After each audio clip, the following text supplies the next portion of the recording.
இன்றைய நாளில் இத்தாலியிலே பாரிய ஆர்ப்பாட்டம் ஒன்று பாலஸ்தீனத்திற்கு நடத்தப்பட்டிருக்கு. இது தொடர்பான நிறைய புகைப்படங்களும் வீடியோக்களும் வெளியாகி கொண்டிருக்கிறது. பாலஸ்தீனத்திற்கு எதிராக இஸ்ரேலுக்கு ஆதரவாக இத்தாலி ஒரு நிலைப்பாட்டை எடுத்து வைத்திருக்கக்கூடிய நிலையில காசாவில் இருக்கக்கூடிய குப்பைகளை அகற்றுவதற்கு இப்படியே நிலைமை தொடர்ந்தால் 20 முதல் 30 ஆண்டுகள் வரை ஆகலாம் என்று சொல்கிறது ஐநாவினுடைய தரவுகள். அன்பிற்கினிய சகோதர சகோதரிகளே, நம் அனைவர் மீதும் ஏக இறைவனுடைய அமைதியும் கருணையும் உண்டாகட்டுமாக என்கிற உயரிய பிரார்த்தனைகளோடு பாலஸ்தீனம் மீதான இஸ்ரேலிய ஆக்கிரமிப்பு இராணுவத்தினுடைய தாக்குதல்கள் ஆரம்பிக்கப்பட்டு 750வது நாளான இன்றோடு பாலஸ்தீனத்தில் தற்போது அமெரிக்காவினுடைய தலையீடு காரணமாக ஏற்படுத்தப்பட்டிருக்கிற யுத்த நிறுத்தம் இன்றோடு 15வது நாளாக தொடர்ந்து கொண்டிருக்கிறது. இப்படியான சூழல்ல இன்றைக்கும் இஸ்ரேலிய ஆக்கிரமிப்பு இராணுவம் யுத்த நிறுத்தத்தை மீறி பாலஸ்தீன அப்பாவிகள் மீது தாக்குதல்களை நடத்தியிருக்கிறது. தெய்ர் அல் பலா பகுதிகளில் ஒரு சகோதரர் கொல்லப்பட்டிருக்கிறார், ஷஹீதாகி இருக்கிறார் என்கிற செய்திகளோடு 6 அப்பாவிகள் படுகாயம் அடைந்திருக்கிறார்கள் என்கிற செய்திகளும் இன்றைக்கு வெளியாகி இருப்பதை நம்ம பார்க்கிற அதே நேரத்தில் தெய்ர் அல் பலா பகுதிகளில் வான்வெளிகளில் இஸ்ரேலிய ஆக்கிரமிப்பு இராணுவத்தினுடைய ஆளில்லா விமானங்களும் பறக்கிறது என்கிற செய்திகளை இன்றைக்கும் அல் ஜசீரா தன்னுடைய மிக முக்கியமான செய்திகளில் ஒன்றாக வெளியிட்டிருப்பதை நம்ம பார்க்க முடியும். தொடர்ந்தும் காசாவுக்குள்ள ஏதோ ஒரு வகையில் அப்பாவி மக்களை பயம் காட்டுகிற பயமுறுத்துகிற வேலையை இஸ்ரேலிய ஆக்கிரமிப்பு இராணுவம் செய்து வரக்கூடிய நிலையில இன்றைக்கு ஐநா வெளியிட்டிருக்கக்கூடிய அறிவிப்புகளின் பிரகாரம் காசாவில் வெடிக்காத குண்டுகளுடைய ஆபத்துக்கள் தொடர்பான பல எச்சரிக்கைகளை பாலஸ்தீன அப்பாவிகளுக்கு இன்றைக்கு விடுத்திருக்கிறது. குறிப்பாக ஐநாவினுடைய தரவுகள் பிரகாரம் 7000 டன் அளவுக்கு வெடிக்காத வெடிபொருட்கள் காசாவில் இருக்கலாம் என்று நம்பப்படுகிறது. இதுவரைக்கும் யுத்தத்தில் 2 லட்சம் டன்னுக்கு மேல வெடிமருந்துகளை இஸ்ரேல் காசாவில் வீசி இருக்கிறது. கிட்டத்தட்ட 7000 டன், ஒரு டன்னுங்கிறது 1000 கிலோ. இதுல 7000 டன்னுனா எத்தனை ஆயிரம் கிலோ என்கிறத கற்பனை பண்ணி பாருங்க. அவ்வளவு வெடிபொருட்கள், வெடிக்காத வெடிபொருட்கள் காசாவுக்குள் இருக்கிறது என்கிறது ஐநா. இதை தாண்டி இந்த வெடிக்காத வெடிபொருட்கள் மூலமாக கடந்த 2 ஆண்டுகளுக்குள்ளாக படுகாயம் அடைந்தவர்கள் 20,000 பேருக்கு மேற்பட்டவர்கள் என்கிற செய்திகளும் இன்றைக்கு ஐநாவால் வெளியிடப்பட்டிருக்கிறது. எனவே எதிர்கால காசாவிலையும் இந்த வெடிக்காத வெடிபொருட்களால் மிக பெரும் ஆபத்துக்கள் இருக்கிறது என்பது வெளிப்படையான ஒரு விவகாரம்.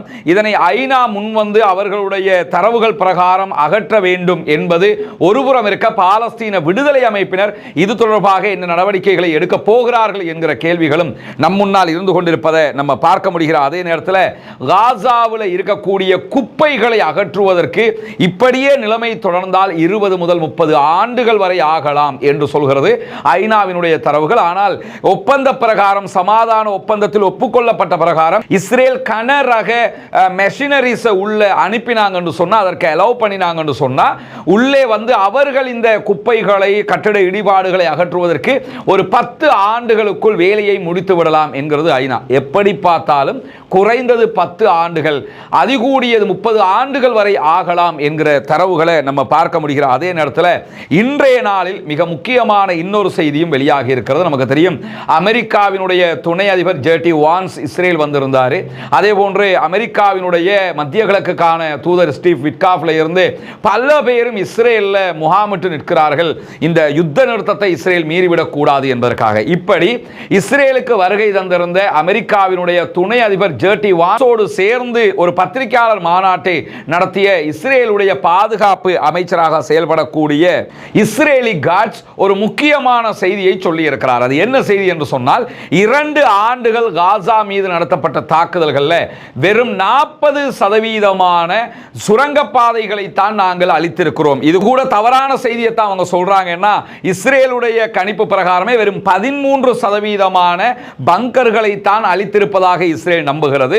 இதே நேரத்தில் 40% நாங்கள் அழிச்சிருக்கிறோம், 60% நாங்கள் அழிக்கல என்று சொல்லி ஒப்புக்கொண்டிருக்கிறார்கள். எது எப்படி போனாலும் பாதியை கூட அவங்களால் அழிக்க முடியாமல் போய்விட்டது என்பதை ஒப்புக்கொண்டிருக்கிற அதே நேரத்தில் மீதம் இருக்கக்கூடிய பல பங்கர்கள் இஸ்ரேல் தற்போது கண்ட்ரோல் பண்ணுகிற பகுதிகளில் இருப்பதாகவும் நம்பப்படுகிறது. எனவே அதற்கு நாங்கள் அடுத்ததாக என்ன பண்றது என்கிற கேள்விகளையும் தற்போது இஸ்ரேலி காட்ஸ் அமெரிக்காவிடத்தில் முன்வைத்திருக்கிறார். இப்ப அவங்க பங்கர்களை அழிக்கிற விதமான செயல்பாடுகளுக்குள்ள உள்ள போனாங்கன்னா அது உடனடியாக யுத்த நிறுத்த மீறலாக மாறிவிடும் என்பதால் அதையும் இஸ்ரேலால் செய்ய முடியாத ஒரு இக்கட்டான சூழலுக்கு இஸ்ரேல் தள்ளப்பட்டிருக்கிறது என்கிற செய்திகளுக்கு மத்தியில் இன்றைக்கு வெளியாகி இருக்கக்கூடிய இன்னும் ஒரு முக்கியமான செய்தி என்னன்னா, வெஸ்ட் பேங்க் பகுதியில் ஹெப்ரான் பகுதிகளில் இன்றைக்கு இஸ்ரேலிய ஆக்கிரமிப்பு ராணுவம் மேற்கு கரையில் இருக்கக்கூடிய ஹெப்ரான் நகரத்தின் மீது பாரிய தாக்குதல்களை நடத்தி இருக்கிறது. 13க்கு மேற்பட்ட அப்பாவி பாலஸ்தீனர்களை அவர்கள் கைது செய்திருக்கிறார்கள் என்கிற செய்திகளும் பதிவாகி இருக்கிற அதே நேரத்தில் இன்றைய நாளில் இத்தாலியில பாரிய ஆர்ப்பாட்டம் ஒன்று பாலஸ்தீனத்திற்கு ஆதரவாக நடத்தப்பட்டிருக்கு. இது தொடர்பான நிறைய புகைப்படங்களும் வீடியோக்களும் வெளியாகி கொண்டிருக்கிறது. பாலஸ்தீனத்திற்கு எதிராக இஸ்ரேலுக்கு ஆதரவாக இத்தாலி ஒரு நிலைப்பாட்டை எடுத்து வைத்திருக்கக்கூடிய நிலையில இத்தாலியினுடைய பிரதமர் தொடர்ந்து இஸ்ரேலுக்கு ஆதரவாகவே செயல்பட்டு வருகிறார். இதையெல்லாம் கண்டித்துத்தான் இன்றைக்கு பாலஸ்தீனத்திற்கு ஆதரவான ஒரு மாபெரும் ஆர்ப்பாட்டம் இத்தாலியிலே நடத்தப்பட்டிருக்கிறது என்கிற செய்திகளும் வெளியாகி இருக்கிற அதே நேரத்தில் இஸ்ரேல் எப்படியாவது மீண்டும் யுத்தத்தை தொடர்வதற்கு முயற்சி செய்கிறது. அதை தடுத்து நிறுத்துவதுதான் அமெரிக்காவினுடைய மிக பெரும் பணியாகவும் சுமையாகவும் மாறி இருக்கிறது என்கிற செய்திகளும் இன்றைக்கு வெளியாகி இருக்கிறது. வாஷிங்டன்ல இருந்து அமெரிக்காவினுடைய அதிகாரி ஒருவர் விடுத்திருக்கக்கூடிய அறிவிப்புகளை இன்றைக்கு அல் ஜசீரா சுட்டிக்காட்டி இருக்கிறது.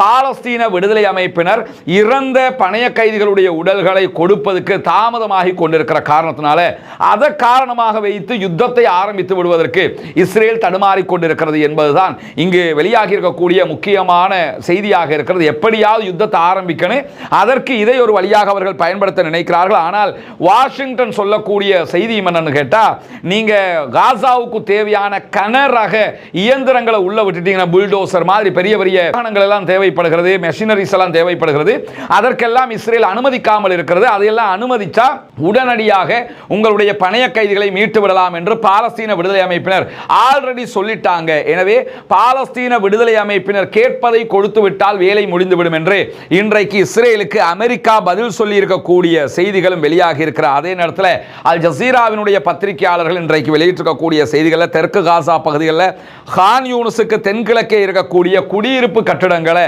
இஸ்ரேல் அழித்து வருகிறது. அதாவது இஸ்ரேல் தற்போது கண்ட்ரோல் பண்ணுகிற கான் யூனிஸினுடைய பகுதிகளுக்குள்ள இருக்கக்கூடிய பொதுமக்களுடைய கட்டிடங்கள் மேல குண்டு தாக்குதல்களை நடத்தி அதை அழித்து வருகிறார்கள் என்கிற செய்திகளும் இன்றைக்கு வெளியாகி இருக்கிறது. இவைகள் எல்லாம் தான் இன்றைக்கு வெளியாகி இருக்கக்கூடிய மிக முக்கியமான செய்திகளாக இருக்கிறது. பாலஸ்தீனம் தொடர்பாக தொடர்ந்து தாங்கள் முக்கியமான கவனங்களை செலுத்திக் கொண்டிருக்கிறோம் என்று கத்தர் இன்றைக்கு அறிவிப்பு விடுத்திருக்கிறது. இந்த யுத்த நிறுத்தம் தொடர வேண்டும், அதற்கான முயற்சிகளைத்தான் எல்லோருமே செய்து கொண்டிருக்கிறோம் என்று சொல்லிக் கொண்டிருக்கக்கூடிய சூழல்ல தான் இந்த செய்திகளும் வெளியாகி இருக்கிறது. எனவே தொடர்ந்தும் இணைந்திருங்கள். பாலஸ்தீனத்தில் அடுத்து என்ன சம்பவங்கள் எல்லாம் நடைபெறுகிறது என்பதை வளமை போல் நம்ம தருவதற்கு தயாராக இருக்கிறோம். பாலஸ்தீனம் வெற்றி பெற வேண்டும், பாலஸ்தீனம் சுதந்திரம் அடைய வேண்டும், பாலஸ்தீன மக்களும் நம்மை போன்ற நிம்மதியானவர்களாக மாற வேண்டும், வாழ வேண்டும் என்கிற உயரிய பிரார்த்தனைகளோடு பாலஸ்தீன அப்பாவிகளுக்காக தொடர்ந்தும் ஜனநாயக ரீதியாக குரல் எழுப்புவோமாக. வாஹிர் தஅவானா அல்ஹம்துலில்லாஹி ரப்பில் ஆலமீன்.